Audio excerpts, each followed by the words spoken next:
Hey there guys, and thanks so much for clicking on this video. So we're going to be diving into some horror news here, and we're going to be talking about a project that's actually been catching my attention recently, the Until Dawn video game adaptation. Obviously it's a Sony property. That video game came out, it's kind of like, it's very weird because it's kind of like an interactive story rather than an actual video game. You have a bunch of teens who are like stranded up at a ski resort, like a lodge up on a mountain where they're going skiing. They get stuck in this lodge and there's this kind of maniac killer trying to take them out. And there's like a Wendigo, which is this kind of like, I don't even know what it is. It's kind of like a zombie werewolf type creature thing hunting them as well. So it's this kind of craziness where they have to try and survive until dawn. And they're doing a movie adaptation of the Sony game, and it's something that's been on a lot of people's radars, and a lot of people are interested. We have brand new character posters which they've just released for this project, and it's looking pretty damn cool. But guys, before we get into these character posters and take a look at them, I just want to go over and do a bit of a backstory on kind of what this movie is about and how closely it is actually adapting the video game itself. So if we go over here to Forbes, they did an article last month talking about this movie and how close it actually resembles the video game. So I just want to have a quick read of this, then we'll take a look at these character posters. So imagine you were in charge of making a video game adaptation. Let's say you were going to make a remake of The Last of Us, but instead of having Joel and Ellie, you picked totally new characters, and instead of having the movie set in a fungus-based zombie apocalypse, you decided to feature a climate apocalypse. Everything that made the game what it was is now different, and the outcome was just a generic looking disaster movie. Yeah, so it sounds like from this Forbes article, they've basically adapted this Until Dawn video game, but everything about this game, they've basically done away with and completely changed it. So it's kind of like, why are you even calling it Until Dawn when it doesn't really resemble the game? That's pretty much the vibe I'm getting from the first look at Sony's Until Dawn adaptation, based on one of my favorite horror video games. Guys, if you have not played the Until Dawn games, if you don't have access to a PlayStation yourself and you can't pick up a copy of the game, go on YouTube and watch walkthroughs and people playing the game. It's really interactive, it's really cinematic, immersive experience, and it's really fun to watch people play it. So I do recommend going and watching the game if you haven't got access to it yourself. There are still teens, just different teens, and they show up to a mysterious house, only it's not set in winter and it looks completely different and far less menacing. There are no Wendigos as far as I can tell. Had you only seen the below footage without the words Until Dawn, I suspect you would not know it was an adaptation of the video game at all. I mean, that's the ultimate test, isn't it, really? If you played the trailer to someone and you said, this is an adaptation of a game, but I'm not going to tell you which game it is, would they know it's Until Dawn? Probably not. But then again, I guess because it doesn't closely resemble the game, it can still be a great movie. So I'm not knocking on it, but it's just always a puzzling thing to adapt a game or adapt some sort of source material, but change it so much that the core premise is no longer kind of the same. But yeah, I just wanted to get into that anyway, guys, to kind of clear that up and give you a bit of backstory about this project. But anyway, let's get into these character posters. So every night, a different nightmare. Sony Pictures lets us know that the new trailer for the Until Dawn movie arrives tomorrow. So we do have the trailer coming up here pretty damn quick. And in the meantime, they've released new posters. The character posters introduce the various monsters you'll encounter in the Until Dawn movie, with multiple different threats being unleashed across multiple different nights. So, from director David F. Sandberg, who did Lights Out, Annabelle Creation, and Shazam.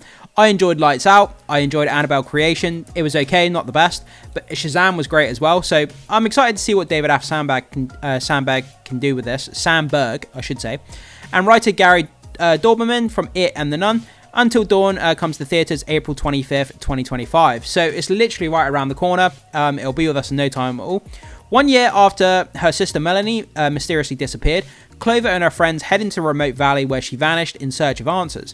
Exploring an abandoned visitor centre, they find themselves stalked by a masked killer and horrifically murdered one by one, only to wake up and find themselves back at the beginning of the same evening. Trapped in the valley, they're forced to relive the nightmare again and again, only each time the killer threat is different, each more terrifying than the last. Quote, hope dwindling, the group soon realises they have a limited number of deaths left, and the only way to escape is survive until dawn.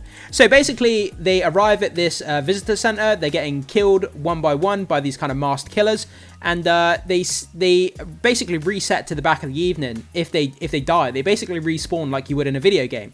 But they only have a certain amount of deaths to make it until dawn. So I have no idea how many deaths they have, but basically they have to keep repeating the same night until they survive until dawn, which then I'm assuming they can then escape the visitor center that they're at. But it seems like every time they respawn back at the beginning of the evening, once they get killed, it seems like the masked killer becomes more and more worse every single night. And yeah, I mean, it's an interesting concept, don't get me wrong, but it does differ from the games quite a lot. So anyway, let's get into these character posters. So you can see here, every night a different nightmare. Can you survive until dawn? From the director of Lights Out and Annabelle Creation. So we have one of the masked killers here. This looks pretty cool, actually. He's got a big pickaxe here. Outside of the window, it looks like it's raining. We've got the moonlight in the background, and he's got some sort of like, it's almost like a clown mask. We can see the teeth here. It looks like he's got a nail kind of bolted into his cheek here, which is kind of crazy. Part of his face is obviously mutilated, so that's pretty freaky. And then we see a picture of what looks like to be one of the survivors here trying to survive the night underneath the windowsill. Going on to the next one, we've also got another picture here. This one doesn't really give us a whole lot. It's kind of like a silhouetted figure. Almost reminds me of the Slender Man a little bit. This is kind of like a shadowy figure. We don't really get any detail on that, so there's not really a whole lot I can say about it. But pretty cool. Again, another one, the same survivor underneath the windowsill. And then we get the next one, which looks to be kind of like a zombie possessed Wendigo type character, which is pretty damn cool. His irises are missing, his pupils, I should say, in his eyes. Again, kind of like a mutated monster mouth. Looks pretty damn creepy. You can see these gigantic claws on his hands, which are great. Going down, we have the same character underneath the windowsill, and then we move on to the next one. Again, another person in a mask. We've got blood dripping down the mask, almost like a doll mask type of thing. Looks like something from The Strangers, you know, that horror series with the Strangers characters. Almost looks like that a little bit. Then moving on, I think this is the last one here. Yeah, this is the last one. Then moving on, again, we have another kind of zombie, I'm not really sure what it is, like a phantom, zombie, possessed person type of character. Long hair this time, kind of shaggy robes. It looks like he's holding a mask in his hand. But yeah, I'm interested to see where they go with this, and I think it's going to be an interesting concept. But like I was just saying at the beginning, it always baffles me why you would call it an adaptation of the game when it doesn't really represent the game. It probably represents maybe 10 or 15% of what the game does, which is kind of funny.